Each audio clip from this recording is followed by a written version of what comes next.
I mean, what in the world? I'd be ashamed to sell something look like that. What's going on, guys, and welcome back to the channel. I am Mike, aka Living with 3M Auto Vlogging, and today we're going to tackle a very controversial topic, and that being how to support your engine. Bend them knees, boy. Nope. The main object is when you're trailering, especially, you want to take the weight off that transom. Okay, what is a transom? Let me go ahead and tell you what the transom is. It's this right here. It's the back of the boat. And with the back of the boat, you only have two on each side, 4 bolts that support this huge engine. Mine's not really that huge, it's a 140, but there's some that's really big, and it supports all that weight just on this fiberglass boat back here, on the back side of it, just on that one wall. I want you to take a quick look right here. That flips up and down. All right, so we flip that down, put it right there. It is supported with the factory bracket. And I've seen some guys actually head down the road like that, believe it or not. And you're gonna have some people say that that's acceptable. I've done that for 15 years, never had an issue, traveled hundreds of miles on the interstate. You might get away with it, might not have a problem at all. But I've got way too much invested in my setup to risk going down the road and have somebody honk the horn and say, hey man, your engine's laying in the middle of I-85 back there. All right, have y'all seen these rubber pieces that go on here? Okay, here's where we get controversial.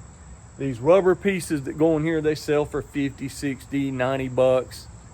And you let your hydraulics down and it supports the weight on that piece, okay?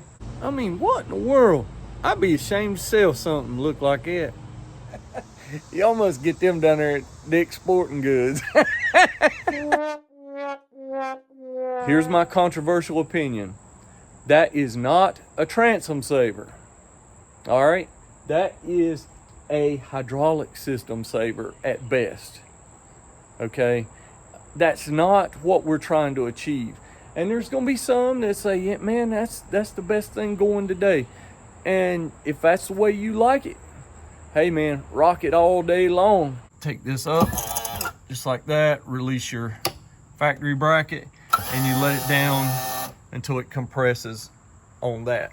But I just don't see how in the world that will save this, because that engine is still bouncing up and down, even on a bracket right there. I'm about to show you the only true transom saver.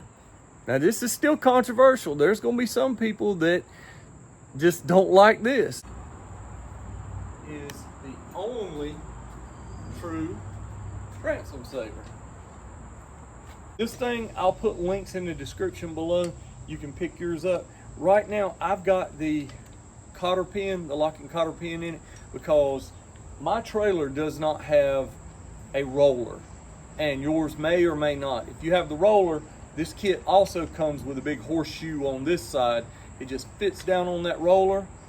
Let your engine down on this. But if you have a trailer like mine that doesn't have a roller, then you'll have to mount, there's a piece that this mounts to. You'll screw it to the back of the trailer in the center.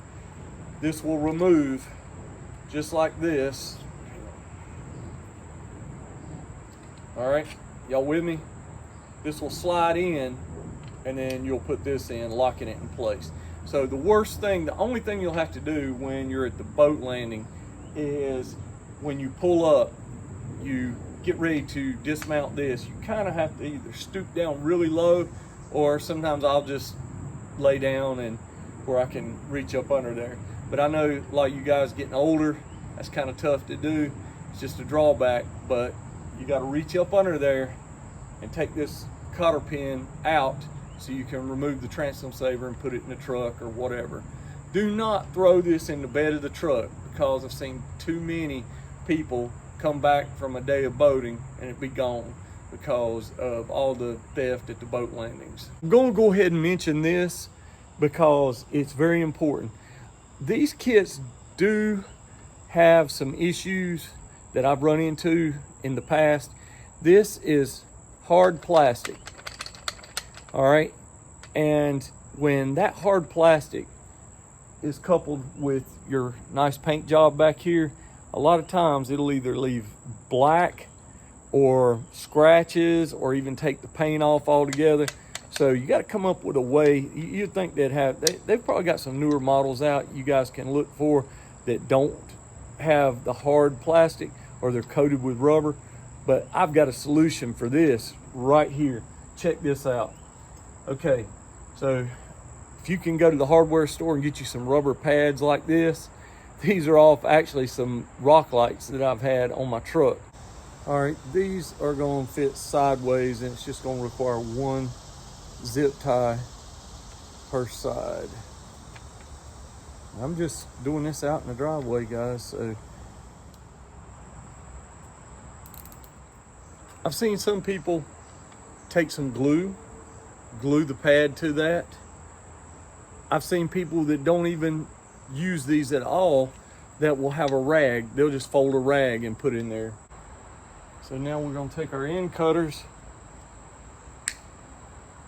cut off these extra pieces, show you what I've got here.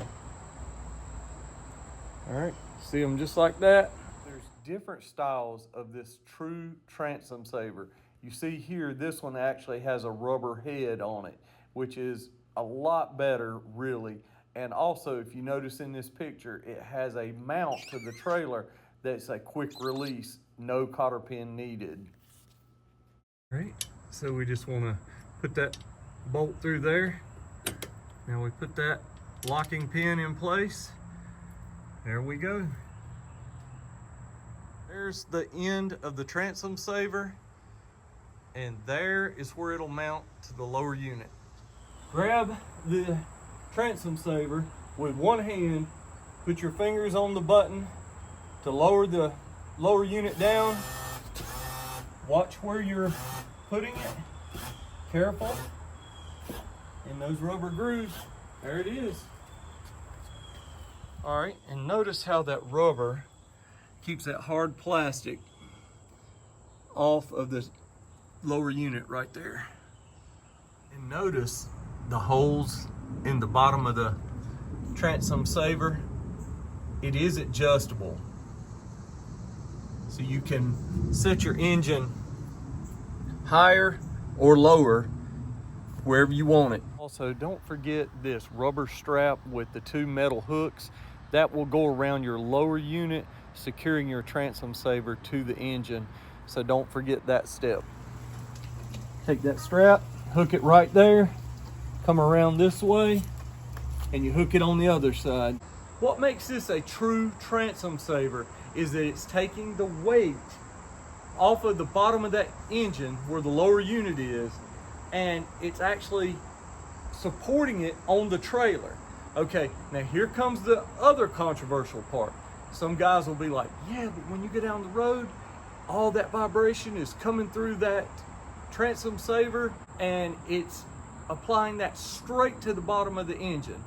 And I guess you could make that argument, I guess. But for me, I would rather have it to where this does not move at all. Plus it's supporting a great deal of that weight, keeping it off of here. All right, so that's gonna do it for the video today. Got the boat covered up. Kind of keep it covered up, keep everything out of the elements as best I can. But guys, if you are trailering your boat, I highly recommend a transom saver of whatever brand. I'm not gonna endorse anybody, but just look at them, make sure they're reputable.